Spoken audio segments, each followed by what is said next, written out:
அனைவருக்கும் வணக்கம். என் பேர் ரமா பிரபா. நம்ம எதை பத்தி பேச போறோம் அப்படின்னு சொல்லி பார்க்கும்போது குலதெய்வத்தை பத்தி பேச போறோம். ஒவ்வொரு குலத்தினுடைய வளர்ச்சிக்கு குலதெய்வம் ரொம்ப முக்கியம். ஏன்னா அடுத்தடுத்த ஜென்ரேஷனுக்கு ஒரு புத்திர பாக்கியத்தை வளர்ச்சி கொடுக்குதோ அதே மாதிரி நம்ம ஒவ்வொரு ஜென்ரேஷனுமே நம்ம எந்த அளவுக்கு குலதெய்வத்தை கொண்டாடுறோமோ அந்த அளவுக்கு அவங்க குடும்ப வளர்ச்சி கொடுக்கும். நம்ம என்னதான் போய் ஓடி ஓடி போய் பெரிய பெரிய கோயிலுக்கெல்லாம் போறோம். ஒவ்வொரு தோசைக்கு இப்போ தோசை திருநாகேஸ்வரம் போறோம். ரெண்டாவது திருமணத்துக்கு தடையா இருக்குதா திருமணஞ்சேரி போறோம். ஆனா எங்க ஓடி போனாலும் நம்ம தாய் வீடு நம்மளுக்கு ஒண்ணுன்னா முன்னாடி வந்து நிக்கிறது அப்படிங்கிறது நம்மளுடைய குலதெய்வம் தான் வந்து நிற்கும். நம்ம கூப்பிடாமையே வந்து நிக்கிறது நம்மளோட குலதெய்வம். அப்ப அந்த குலதெய்வத்தை நம்ம எந்த அளவுக்கு கொண்டாடணும். அப்போ ஒவ்வொரு குடும்பத்தாருமே பார்க்கும்போது என்னன்னா நம்மளுடைய குலதெய்வம் என்னங்கிறது முதல்ல தெரிஞ்சுக்கணும். இன்னைக்கு ட்ரெண்டிங் என்னன்னா குலதெய்வத்தை கண்டுக்கிறது இல்லை. பெரிய பெரிய கோயிலுக்கு போறோம், அபிஷேகம் பண்றோம், அதுக்குண்டான பிரசாதத்தை எல்லாம் பண்ணிட்டு வரோம். ஆனா நம்ம குலதெய்வத்துல போய் ஒரு சூடம் பற்ற வச்சு 2 தீபம் போட்டுட்டு வந்தாலே நம்ம குடும்பத்துல இருக்கக்கூடிய பிரச்சனைக்கு ஒரு சொல்யூஷன் கிடைச்சிடும். ஆனா அது யாருமே பண்றது இல்லை. இவ்வளவு பெருமை வாய்ந்த அந்த குலதெய்வம் நம்ம அந்த காலத்துல நம்ம பாட்டம் போட்டி எல்லாம் எப்படி கும்பிட்டாங்க அப்படின்னா அந்தந்த ஊர்ல சிறு தெய்வ வழிபாடுகளை வச்சு கும்பிட்டு இருந்தாங்க. ஒரு கல்லை வச்சு கும்பிடுவாங்க. ரெண்டாவது என்னன்னா ஒரு சிலது என்னன்னா கல்லு கூட இருக்காது. நம்ம பயன்படுத்தின ஆயுதங்கள் அருவாள், ஈட்டி அந்த மாதிரி வச்சு கும்பிடுவாங்க. ஒரு சில இடத்துல என்னன்னா பிடிமனை வச்சு கும்பிடுவாங்க.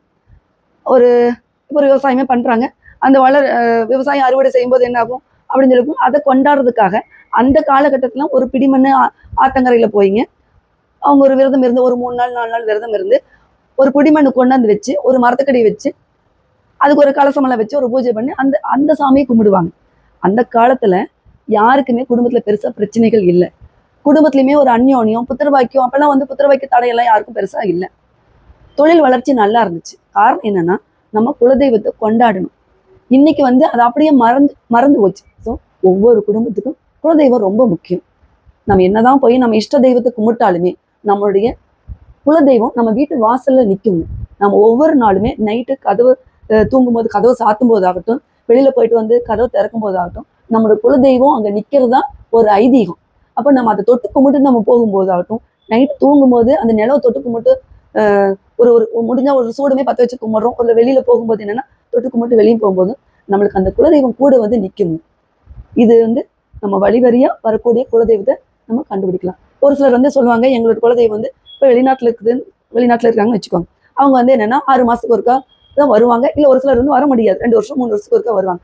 அவங்க என்ன பண்ணலாம் அப்படின்னு சொல்லி பார்க்கும்போது ஒண்ணு அந்த குலதெய்வத்தினுடைய பின்புறம் இருக்கக்கூடிய மண்ணை தள்ளி விட்டுட்டு 3 பிடி மண் எடுத்து ஒரு கண்ணாடி பாட்டில் வச்சு கும்பிடலாம். இல்லை அதை எடுக்க முடியாது அப்படின்னு சொன்னா ஒவ்வொரு தெய்வ கோயிலுமே ஸ்தல விருட்சம் இருக்கு. அந்த விருட்சத்தில் அடியில் இருக்கக்கூடிய மண் எடுத்து வச்சு நம்ம பூஜை பண்ணலாம். பூஜை பண்ணும்போது குலதெய்வம் கூட நின்று பேசுங்க.